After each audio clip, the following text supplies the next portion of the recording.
kasih karunia dan damai sejahtera daripada Allah Bapa dan dari anaknya Tuhan Yesus Kristus kiranya menyertai kamu sekalian. Amin. Saudara-saudari yang terkasih, kita kembali lagi dalam Sapa pada hari ini, di mana renungan kita diambil dari Zakaria pasal yang ke-7 ayat yang ke-10. Demikianlah firman Tuhan. Janganlah menindas janda dan anak yatim, orang asing dan orang miskin, dan janganlah merancang kejahatan dalam hatimu terhadap masing-masing. Saudara-saudari yang terkasih dalam nama Tuhan Yesus Kristus, mungkin tidak asing lagi ketika kita mendengar kata bully atau membuli.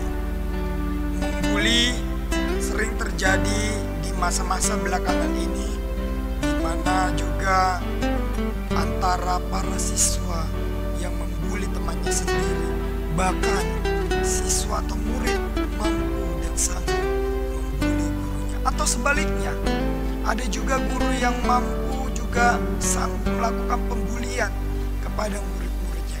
Dan membuli itu tidak hanya di dalam kalangan sekolah, tetapi dalam pekerjaan, dalam keluarga, bahkan hidup bermasyarakat. Kita sering sekali melihat kejadian-kejadian tentang pembulian. Yang ingin saya katakan adalah saudara-saudari yang terkasih dalam nama Tuhan Yesus Kristus, ketika seseorang mendapatkan pembulian, pasti hatinya sangat kecil, hatinya sangat terluka, karena dia disindir, karena dia dihina, karena dia dikucilkan. Ada seseorang pembersih sekolah yang masih berusia remaja dan dia selalu ditertawai oleh murid-murid yang ada di sekolah tersebut, dan dia dipanggil dengan kata kakek. Kakek, tolong sapukan lapangan ini. Sambil tertawa terbahak-bahak mereka mentertawakan remaja itu dengan sebutan kakek.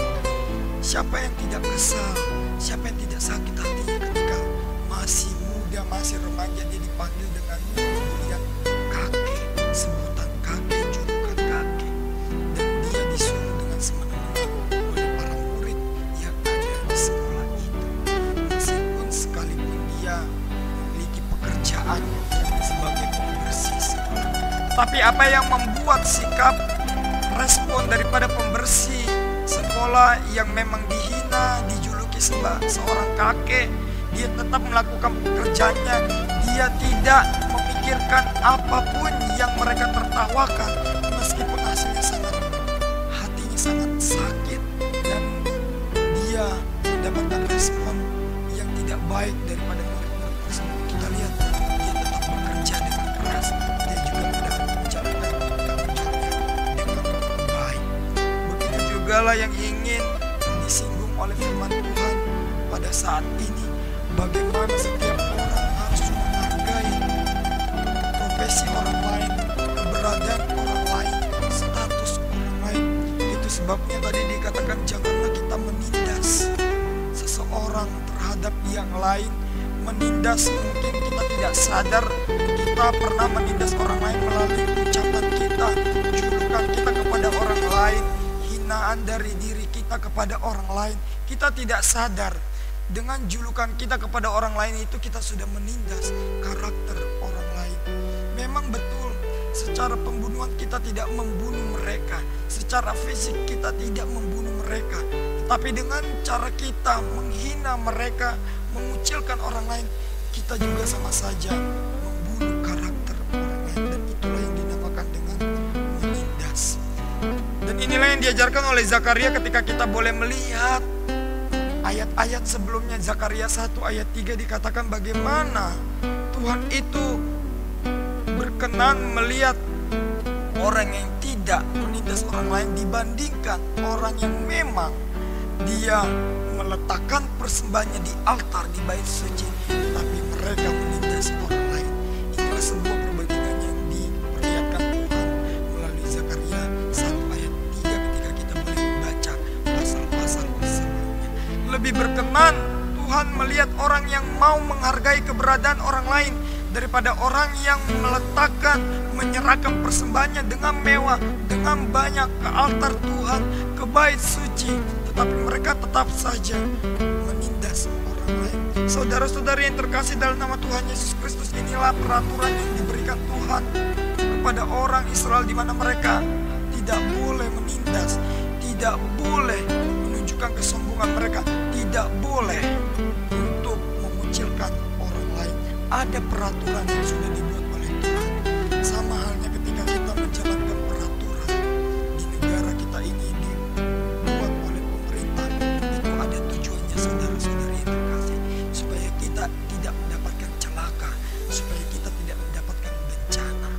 Ketika orang atau lalu lintas kepolisian kita membuat lalu lintas peraturan, ketika lampu merah kita harus berhenti, coba kita melanggarnya, maka akan ada suatu kecelakaan, peristiwa yang tidak baik yang kita terima.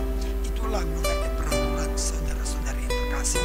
Dan ada peraturan yang sudah dibuat Tuhan kepada kita semua melalui nats kita pada saat ini. Bagaimana supaya kita tidak terbawa arus pelanggaran? Bagaimana caranya ketika kita boleh taat terhadap peraturan tersebut?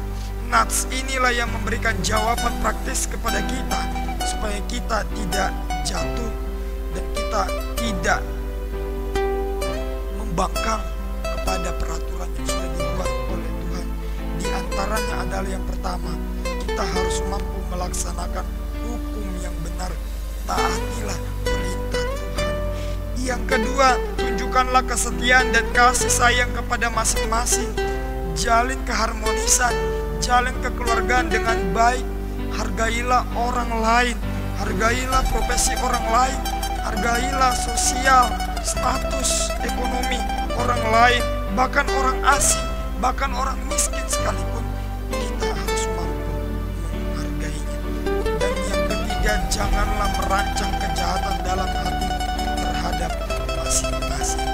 Ketika kita pernah membaca Filipi 4 ayat yang ke-8 yang mengatakan, jangan beri kesempatan hal yang jahat untuk menempeli hati kita, melainkan pikirkanlah hal yang baik. Disitulah kita belajar supaya membawa kebaikan kepada orang lain.